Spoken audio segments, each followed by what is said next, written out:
कल नागपंचमी के दिन ये नाग बनेगा हमारा हथियार। स्वरा हो जाओ तैयार।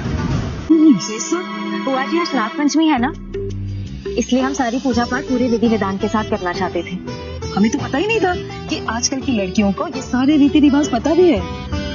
बचपन से ही हम हमारी अम्मा और दादी को सारे त्योहार पूरे रीति रिवाज के साथ मनाते देखते थे। तो नाग देवता हमेशा हमारे परिवार की रक्षा करे। प्रभा को स्टोर रूम में देखकर यहाँ पर सबकी हालत खराब हो जाती। मतलब अचानक से प्रभा कहाँ से आ गई भाई, पहले तो रुद्र को समझ में नहीं आता।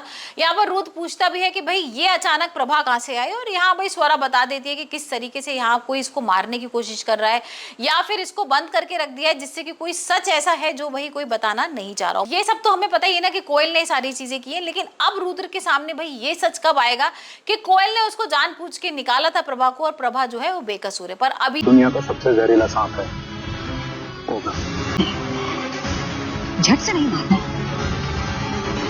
हमें तो उसे तड़पा तड़पा कर मारना है। तो फिर आपके लिए ये सांप सही है, ये करेक्ट सांप है। तो यहाँ पर ये चीज चल रही है कि उसको घर में रखा जाए या नहीं। यहाँ पर कोयल जो होती है वो लेती है प्रभा को और बोलती है कि तुम घर से बाहर निकल जाओ। और इसी बीच में यहाँ पर जो दादी है वो ठीक हो गई है, मतलब वो अपने पैरों पे चलकर आ रही है, बहुत खुश हो रही है, क्योंकि उन्होंने प्रभा को देख लिया था और उससे मुलाकात कर ली थी, उससे बात वगैरह भी की थी। और प्रभा को तो वो बहुत चाहती है कुछ और उनके दिमाग में ऐसी कुछ बहुत सारी चीजें भी है जो कोयल के बारे में बताना चाहती है। तो वो इसके जहर से इंसान को ऐसा लकवा मारता है कि सबको वो इंसान मरा हुआ भी लगता है। नब्ज पकड़ी नहीं जाती है। और तड़प तो पूछिए मत, जहर के असर से इंसान कई घंटों तक तड़पता रहता है। वो एकदम से ठीक हो जाती है।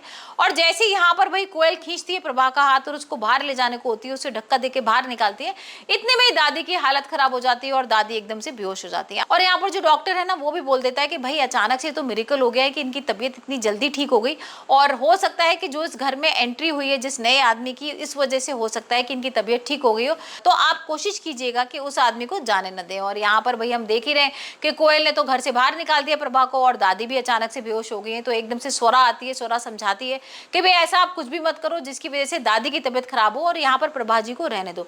लेकिन यहाँ भाई वो कोयल मानने को तैयार ही नहीं है। और जैसी दादी की बात आती है ना, वेदांत भी आ जाता है और वेदांत बोल देता है माँ को कि नहीं कोई जरूरत नहीं है, ये कहीं नहीं जाएंगी और ये हमारे साथ ही रहने वाली है। भाई दादी की बात है, मैं दादी की बात में कोई रिस्क नहीं ले सकता हूँ, और दादी की जब तक तबीयत ठीक नहीं हो जाती है तब तक प्रभा यही रहने वाली है। अब यहाँ पर वेदांत को ये तो पता है कि उसकी असली माँ है।